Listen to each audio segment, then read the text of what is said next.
Hi, we're two dads. I'm Lou. And I'm Rich, and we're with our expert Claire, who's a nutritionist for Ella's Kitchen, and we're here to talk about how to engage the senses when weaning with your children. So Claire, what actually is sensory with children?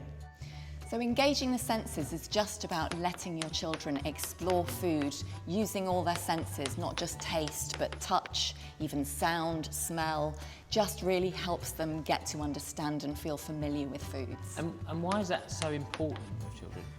Studies have shown that children who explore food with all their senses and engage in sensory play might be more willing to try new foods as they get older, so it can help to reduce the risk of fussy eating when they're toddlers. Beginning with weaning a child using sensory play, what was the most top tips that you would give us?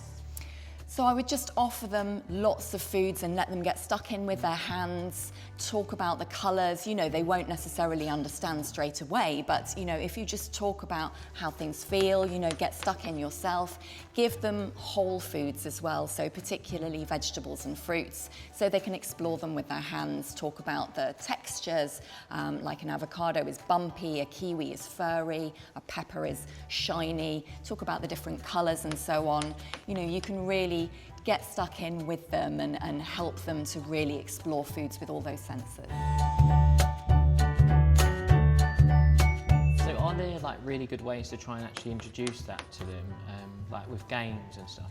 Absolutely. So, you know, you can do things like call grandma on the banana phone, you could interview them with a courgette microphone or have a sing into it, you know, lots of things like that. As they get older, you can talk about how foods look like different animals or shapes, make a picture on the plate.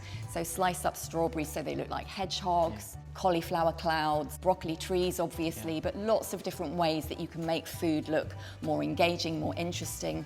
Obviously, offering finger foods is a great idea because they're going to be learning to pick them up, but also exploring them with their hands. So it's not just about developing their self-feeding skills, but also, you know, really feeding their senses.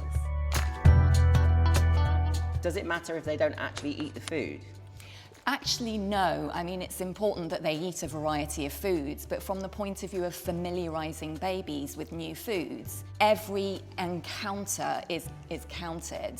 So it can take them up to 8 tries before they accept a new food, but actually just touching it can help to familiarise them. So, you know, much as we're told not to play with our food, it's actually really important for a baby's development. Yeah.